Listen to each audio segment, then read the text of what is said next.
नमस्कार दोस्तों, मैं एक बार फिर से आप सभी का हार्दिक स्वागत है आपकी ही अपनी इस निःशुल्क यूट्यूब प्लेटफॉर्म के ऊपर डॉक्टर कटवाल से इंग्लिश।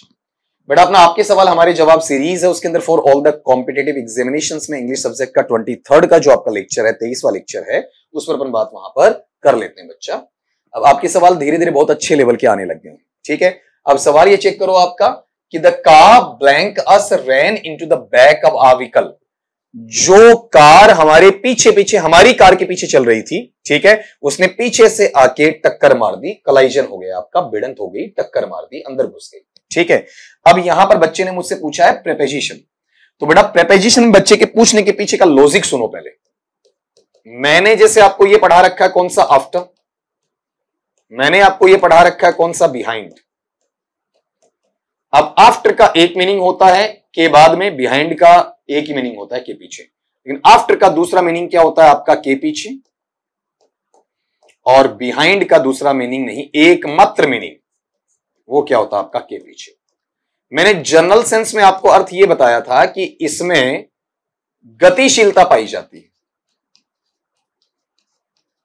ठीक है, और यह मैंने कहा था 99.99%, 99.99%, और यह कहा था कि इसमें बिहाइंड में क्या होता है आपका स्थिरता पाई जाती है, ठीक है। अब यहां पर क्या होता है कि बच्चे का आंसर है ना, बाई से उसे कोई मतलब नहीं, जिसने पूछा इन फ्रंट ऑफ से कोई मतलब नहीं, बच्चे को यहां पर आंसर मिल रहा है बिहाइंड, जबकि बच्चा इस लिहाज से जाना चाहता है आफ्टर में, ठीक है। तो अब एक चीज ये सुनो बेटा कि यहां पर आपके पास में बिहाइंड या आफ्टर का जो सीन आ रहा है, या फिर बच्चा ऐसा मान के चलो कि अपने पास में वो ये मानता है, जो उसके दिमाग में चल रहा होगा कि सर बिहाइंड है वो गलत है और आपका जो आफ्टर है वो वहां पर क्या है, सही है। ऐसा अगर उसके दिमाग में वहां पर चल रहा हो तो उस थियरी को पहले परख लो। पहले इस क्वेश्चन पे आ जाओ बढ़िया तरीके से कि क्वेश्चन का जो आपका मीनिंग है वो मीनिंग कैसा है। अगर मीनिंग की आपको जानकारी है तो समस्या है ही नहीं बेटा आपका।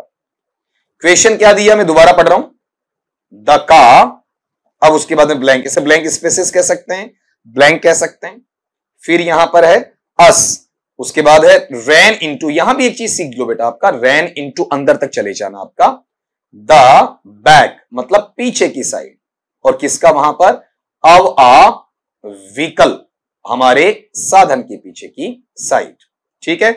अब इसमें हमारा सवाल ये बना कि निम्नांकित में से कौन सा प्रेपोजिशन इसमें आपका लगाया जाएगा, इसके अकॉर्डिंग वहां पर आपको देखना है, ठीक है। तो अब बाई तो नहीं आएगा, बाई का तो के समीप, या फिर आपका वहां पर क्या बताओ, देखें आपका ऐसा पार्ट कि भाई के द्वारा हो सकता है, ठीक है। अब अगले ने कहा कि the car us ran into the back of a vehicle, जो वहां पर अपने पास में गाड़ी चल रही है, जो हमारे पीछे चल रही है, उसने आकर क्या किया आपका, वहां पर पीछे से गाड़ी को टक्कर मार दी। तो इन फ्रंट ऑफ वाला पार्ट तो अलग हो गया, ठीक, लेकिन यहां दो बचे, कौन सा, बिहाइंड और आफ्टर, इनमें से कौन सा आएगा, ठीक है, यह सवाल आपका बनता है। तो आप मुझे एक बार ये जानकारी अगर अपना सोचें, थोड़ा दिमाग लगाएं, तो आपको लगेगा कि सर कोई सा ही लगा दो, कोई फर्क वहां पर नहीं पड़ेगा आपका, ठीक है।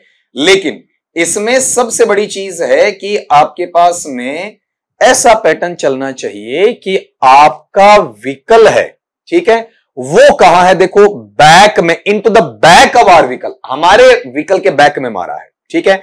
तो गाड़ी कौन सी आपकी, जो आपके पीछे चल रही थी, तो उस हिसाब से गतिशीलता का मैं भाव लूं तो आपको आफ्टर लग रहा है, ठीक है, और गतिहीनता का भाव लूं तो बिहाइंड, तो आप कहेंगे सर गाड़ी तो चल रही थी ना, ठीक। तो इस डरने से तो तुम बाहर आ जाओ, ये वहां नहीं होगा। अब रीजन सुनो, आप कहेंगे सर यहां पर गड़बड़ नहीं हो रही कि आफ्टर के पीछे गतिशीलता तो गतिशील है, फिर आपने आफ्टर क्यों नहीं लगाया, आप बिहाइंड की तरफदारी क्यों कर रहे हैं, तो इसके पीछे का कारण सुनो बेटा आप। अगर बिहाइंड गतिशील रखना पड़े तो उसके पीछे एक लॉजिक होगा, जब पैरेलल गति होती है, यहां से लेके यहां तक आप देख रहे हैं, ये भी चल रहा है, ये भी चल रहा है, बीच में प्रॉपर क्या है आपका, स्पेस है, प्रॉपर एक गैप है, ठीक, और पैरेलल समानांतर स्थिति पर गति चल रही है आपकी, तो वहां आफ्टर नहीं आता है, ठीक है, वहां क्या आता है आपका, बिहाइंड आता है। जैसे ट्रेन अपने तयशुदा टाइम से लेट है उसके पीछे, तो वहां आफ्टर नहीं बल्कि क्या आएगा, बिहाइंड, ट्रेन भी चल रही है, साथ में टाइम भी आपका वहां पर चल रहा है, ठीक है। जो गैप है वो आपका बना हुआ है, प्रॉपर गैप बना हुआ है, ठीक है। जब प्रॉपर गैप नहीं हो रहा होता है आपका, तब अपन किसका यूज करते हैं बताओ, आपका आफ्टर का यूज करते हैं। तो यहां पर बेटा इस वाले पार्ट में आफ्टर का यूज मत करना, यहां पर किसका यूज कर लोगे बताओ, आपका बिहाइंड वाला यूज करोगे, ठीक है। अब एक चीज कि the car in front of us ran into the back of a vehicle, ये कहीं ना कहीं आपको ऐसा लगता है कि सही है, लेकिन इसमें बैक लगा दिया ना, तो बैक लगाने के बाद में इन फ्रंट ऑफ का रोल वहां पर अप्लाई नहीं होता है। तो बच्चे ने अगर ये सोचा है तो गलत है, ये सोचा तो बच्चा सही है। अब इसी बच्चे का आगे का क्वेश्चन देखना। इस बच्चे ने ये कहा कि the sun went behind the cloud, कि जो सूरज है वो बादल के पीछे चला गया। तो बेटा बादल भी गति कर रहा है, सूरज भी क्या कर रहा है, गति कर रहा है। एक प्रॉपर क्या है आपका गैप बना हुआ है, ठीक है।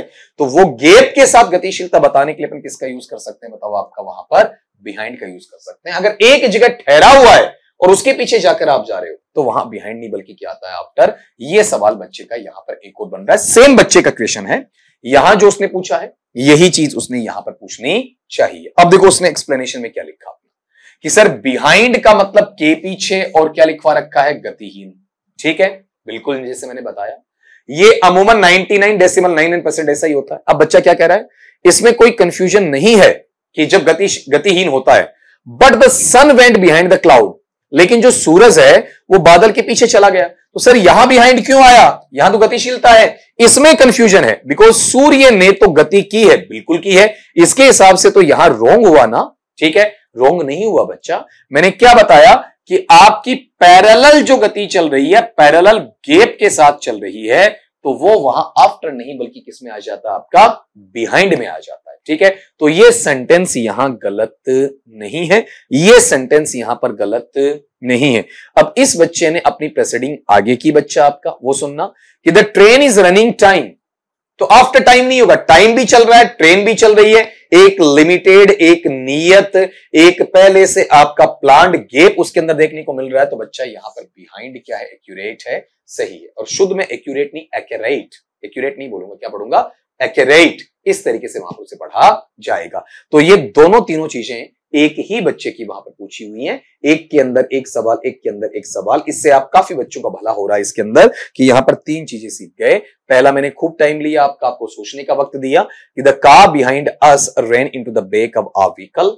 फिर दूसरा सेंटेंस आपने ये सीखा the sun went behind the cloud, और फिर उसके बाद में तीसरा सेंटेंस आपने सीखा the train is running behind time, ठीक। अब अलग आ जाते हैं, अलग बच्चे की problem. Which one of these is not a part of remedial teaching? निम्नांकित में से कौन सा ऐसा है जो रेमेडियल टीचिंग, निदानात्मक या उपचारात्मक शिक्षण का हिस्सा वहां पर नहीं है, ठीक है। तो यहां देखना कि निदानात्मक या फिर उपचारात्मक शिक्षण कब लागू होता है, जब आपने टॉपिक पढ़ा दिया, टॉपिक पढ़ाने के बाद में आप टेस्ट लेते हैं, ठीक है। टेस्ट लेने के बाद में बच्चों में कमी लगती है कि इस बच्चे ने इस टॉपिक को तैयार नहीं किया, तो इंडिविजुअली, व्यक्तिगत तौर पर उस बच्चे की आप व्यक्तिगत टॉपिक के साथ में मदद करते हैं, फिर उसे पढ़ाते हैं, रीटीच करते हैं, पुनः अध्यापन करवाते हैं, ठीक। उसके बाद में बच्चे का फिर से रीटेस्ट होता है, पुनः जांच की जाती है, फिर बच्चा कमजोर रहता है तो फिर रीटीच होता है, फिर रीटेस्ट, ये प्रक्रिया चलती जाती है। रेमेडियल वो होता है आपका। अब सुनना, teaching afresh what has not been taught earlier. आप बिल्कुल तरोताजा मटेरियल पढ़ाओ, जो मटेरियल आपने पहले नहीं पढ़ाया है। नहीं, रेमेडियल टीचिंग तो बेटा उसी पर होती है जो आपने पहले पढ़ा रखा है, ठीक है। फिर अगला, teaching afresh what has been taught earlier. आपको एक नए अंदाज में, नई अप्रोच, नए उपागम, नई मेथड, नई विधि या नए तरीके के साथ में वो पढ़ाना है जो आपने पहले पढ़ा रखा है, बिल्कुल ऐसा होता है। Suspending the part of learning the new items, कि जो नई चीजें सिखाना है अधिगम के अंदर, उस पार्ट को आप क्या कर दो, सस्पेंड कर दो, निलंबित क्यों कर दो भाई, नई चीजें सिखाई जा सकती। फिर preference to reinforce practice of forgotten parts introduced earlier. क्या कहा आपका कि वहां पर अगला ये कह रहा है कि जो प्राथमिकता दी जाती है किसकी, रीइंफोर्स करने वाली, पुनर्बलन वाली, जिसमें अभ्यास रखा जाता है, उस मटेरियल का जो बुलाया जा चुका है, उन हिस्सों का जिन्हें आपने पहले परिचय करवाया, बिल्कुल सही है। तो कायदे से इसमें दो कथन ऐसे हैं जो पूर्णतया सही, ठीक है। लेकिन हमें तो यह पूछा ना कि नॉट ए पार्ट, कौन सा हिस्सा नहीं है, मतलब एक ही चाहिए, तो कंप्लीटली ये है जो हिस्सा नहीं है। आप यहां ये कह सकते हो जब मैं पुराने आइटम सिखा रहा हूं, ठीक है, तो जो नया आइटम है वो बच्चा हाथों हाथ नहीं सीख पाएगा, तो उसे वहां पर नए आइटम को मैं थोड़ा सा बाद में सिखाने के लिए रख सकता हूं, ठीक है, इस तरीके से बोला जा सकता है। तो आंसरेबल सिचुएशन अगर दो में से छांटो तो केवल यही बचेगा आपका। ठीक है, अगले ने नोट ए पार्ट पूछा, आपका पार्ट नहीं पूछा खाली आपका। तो मतलब कुल मिला के ये है कि ये चीज वहां पर रेमेडियल में बोलो देखें है या नहीं, आपका वहां पर है। ये रेमेडियल में पूरा नहीं, 50-50 है। ये रेमेडियल में आपका पूरा है, लेकिन ये जो ऊपर वाला है ये 100% आपका रेमेडियल में नहीं है। ठीक है, जो आपने पहले नहीं पढ़ाया उसको तरोताजगी के साथ में पढ़ाना, ये रेमेडियल में नहीं होता बल्कि न्यू लर्निंग में आपका वहां पर बोल दिया जाता है। तो आज के सवाल वहां पर काफी कम रहे आपका। ठीक है, बच्चों के सवाल अब धीरे धीरे इन्हांसमेंट आने लग चुके हैं। बेटा आफ्टर और बिहाइंड को ढंग से दोबारा सुन लो। आफ्टर का मतलब एक होता है के बाद में, दूसरा होता है के पीछे। इसमें हर हाल में गतिशीलता चाहिए। बिहाइंड में के पीछे का मीनिंग होता है गतिहीनता, स्थिरता का भाव रखा जाता है। लेकिन अगर पैरेलल समानांतर गति होती है, बीच में प्रॉपर गेप होता है, ठीक है, प्रॉपर अंतराल होता है आपका वहां पर, ठीक है, टाइम गेप हो सकता है, स्पीड गेप हो सकता है, तब वहां पर अपन आफ्टर की जगह किसको इस्तेमाल कर सकते हैं, बिहाइंड को। ठीक है, तो यहां बच्चे ने जो चीजें बताई हैं आपकी वहां पर, उसके अकॉर्डिंग अगर आप देखोगे तो वहां पर ये तीनों सेंटेंसेस सही हैं। उम्मीद करता हूं जिस बच्चे ने मुझे सवाल भेजे उसका कंफ्यूजन डेफिनेटली दूर हो गया होगा। ठीक है, तो मिलता हूं आपका नेक्स्ट लेक्चर में, आपके सवाल हमारे जवाब में आपका 24th के अंदर। तब तक के लिए सभी दोस्तों को यही कहूंगा, स्वस्थ रहिए, मस्त रहिए, लेकिन बेटा वहां पर पढ़ते रहिए।